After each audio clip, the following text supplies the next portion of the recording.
industry akolanga kirare mu industry ulichi ekisooka mu industry ya music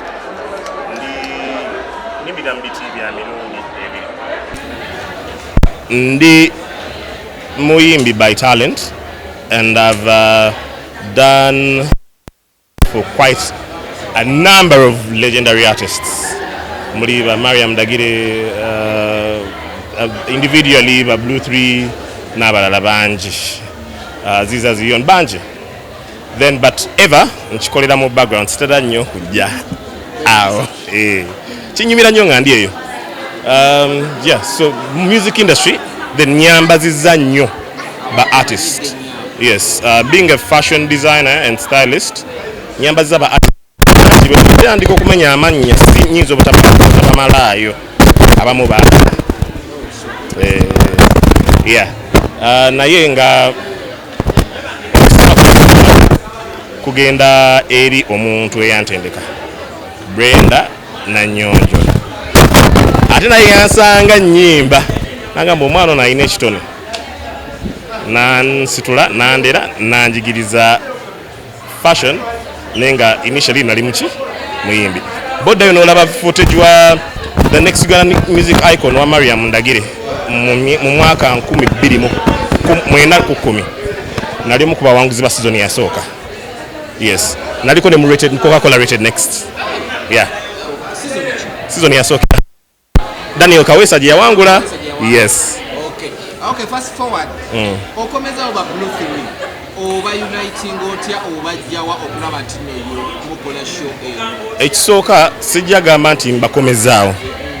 Naye bonna okubeera mikwano gyange ffenna twalina ekirooto. Nze ne Cindy. But tuli ba mikwano. Twava mu mukwano tufuuka abooluganda. Abaana bakankuula ekituufu ne bobolaba bakoonagana bwe bati.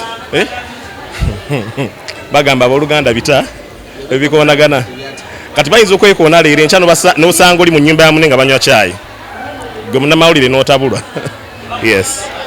Obasanga wa okutuuka ku to sit down with them obagambe mukole concept yenu? Well, buli omu meeting individually mu time ye. But lwali olwo ne tugamba omanyi kiteekeko amaanyi kino. Ne tugenda mu twatandika ku meeting, we usually have meetings, tuli eky'emisana ne tunywa ne twogera ku bintu ng'abantu ba bulijjo. Naye nga ekirooto kyatandika ndowooza njigenda mu myaka Jackie amaze emyaka kinga budde mu rehab. Okuva Jackie bava mu rehab ne tutandika okukirowoozaako. Yes, so we put it together n'abantu abalala abali behind besijja kumenya naye nga bangi ne tutandika okukolaganira awamu. Buli omu n'aleeta n'asika ttiimu ye. Cindy ne management ye bakoze omulimu gw'amaanyi, Lilian ne management ye a very good job, Jackie ne management ye, naye nga nze ndi mutabaganya ate ndi muwa bonna bali baganda bange. Yes. The difficulties you went through okulaba nti no you putting up the because balance show again okulaba ku Women's Day next year, but putting up this mini boje bayise activation for the bigger show, difficulties chize waitamu okulaba nti obagatta obaleetera ddala. Sijja gamba tusanze difficulty buno obutontono bubeeramu, let's say whether I choose temugeze mu rehearsal maybe things like that. Naye nga bwe natuukirira omwami Francis Baguma or the maestros because nalowooza tugenda kukola tutya ekintu kino nga Blu3 naye ndowooza nti nyinza okutuukirira omuntu anasobola okunyanguyira. So omwami Baguma Francis or the maestros abadde musaale nnyo mu kintu kino. He bought the idea nekikwata nekivuga nekitwala mu maaso n'asasula obuwumbi bw'esse obutitimbi bw'esse. Mbadde nzijaawo kuba buli omu wetulaba Cindy at the moment abadde alina waagizi. Jackie alina abayimbi be batandise okumanaginga, Lilian alina bandi ye. Obakakasa akasente awo nti tubane tukoleyo. Well, abantu abekisooka banjagala nga muto waabwe ate banzikiririzaamu. Ne bwe naleeta omuwendo ku mmeeza nagamba manyi bayaye tukole zino. Tugenda kufunayo new music okuva gye bali. Ekyo siyinza kukyogerako ba kukisala kwa sinze Katonda. Tumanya Mukama byaleeta mu maaso awo, but I believe there is so much more kiringa bw'olaba nti abantu bagenda banoonya Destiny's Child, abantu bagenda banoonya UB40, abantu bagenda banoonya Westlife n'ebintu ebiringa ebyo. Yes. So much more for Blu3. Are they right now open for bookings as abasatu and gwe ogenda okubanga obayambako? Well, balina management zaabwe. I'm not their manager, I should say. I'm a supporting friend. Siri manager waabwe naye balina team ekwasaganya ebyo. Naye n'omuntu bw'aba nkubidde akasimu era obubaka mbutuusa ne mbagamba baye baddemu waliwo akalimu tukole. Waliwo abali babamanaginga before as Blu3 before nga tebannapartinga wezo mwali Steve Gino mwali Alibai. Bo mwabatuukirirako before uniting them making the reunion. Well, sijjagamba tekyogerangako nabo ba girls boogerako ne Uncle Steve. Shout out to Steve.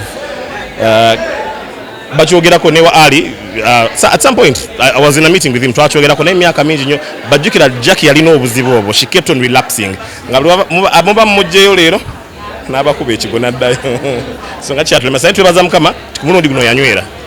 Yes.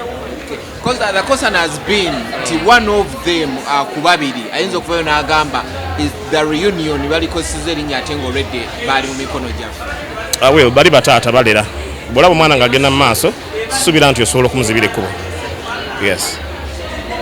Erinnya kyennyini waliwo kagundi ezimu ezigamba nti tulina copyright ku linnya nti fe abalina oddikozesa twagala okitangaaze bulungi. Ekyo mulina kubuuza bannyini linnya nga bwe kugambye I'm a supporting friend. Mulina kubuuza bannyini linnya.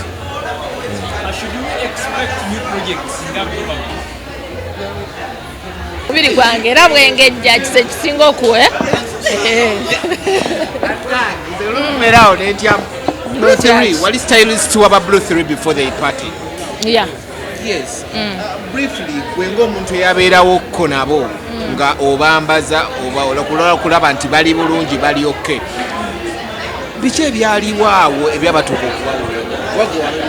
No, like nga bw'owulidde abawala bennyini bakyogeddeko kati sina bawala abakyala bennyini bakyogeddeko like nti baalimu obuto omanyi obuto bujjamu ne ego byomwe agamba nze kino nze kiri nze kino ate bino nze mbimanyi olwokuba nderanya abaana b'obuwala okitegeera so ne bakula ne ne biggwawo yeah and they are back. By then wawulira otya nga akalimu olaba kagenda? No, sijaga nti akalimu kagenda.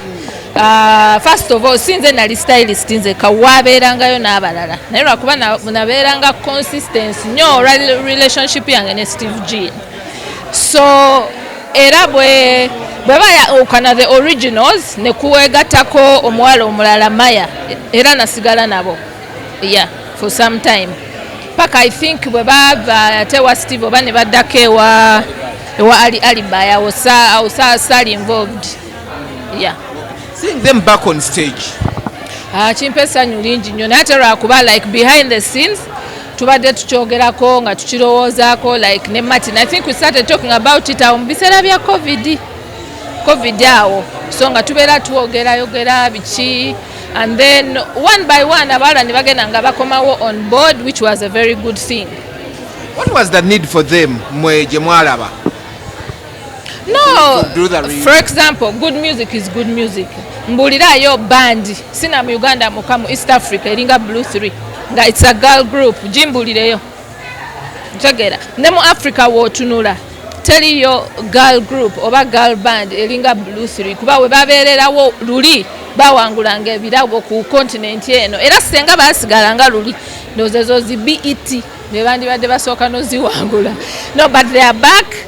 And then I am very sure that this is not the last time Wario concert mu March, but after that they will continue working together on their solo projects, but they will continue, working together as Blu3.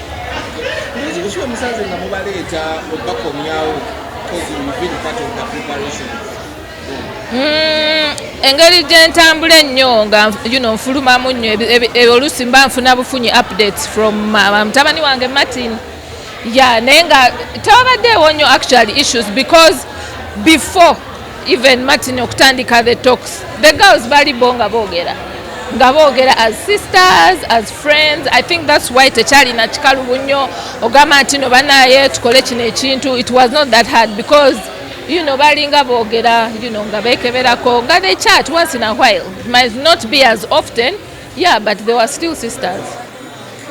Show yo nga tugenze ku show ogirabye otya ki ekisinza okunyumira kiki obadde osuubira kyotafunye kiki weesunga mu match? Sina kyembadde nsuubira kyesifunye. Actually nsigaddemu akakunkuna nga ninga nange outsider mbaddemu akakunkuna, then it brought back memories. Kati nga bw'olaba strong woman nojjukira twaputinga tutya costumes together, preparations kye zaaliwo like a week prior to shooting that video, so it just brought back memories and the voices. That is what music should be about. That's nze ng'omuntu alinako grooming y'okuyimba mu band. That is what real music is about. Their vocals, everyone is so strong. So I got emotional at one point. Then I was so happy to see the crowd. Basigadde bakyagala bavuddeko ku stage so we balangiridde date ya concert. The audience was very, very, very excited. But of course this was something intimate. Ne mulinde ekijja mu match women's day mu kirinde. Ate music kati mungi nnyo waliwo wa Blu3, then waliwo waabwe nga solo artists. Batusampolinzeko awo buli omu natusampolingayo oluyimba lwe nga solo artist, so kijja kuba kyakabi nnyo.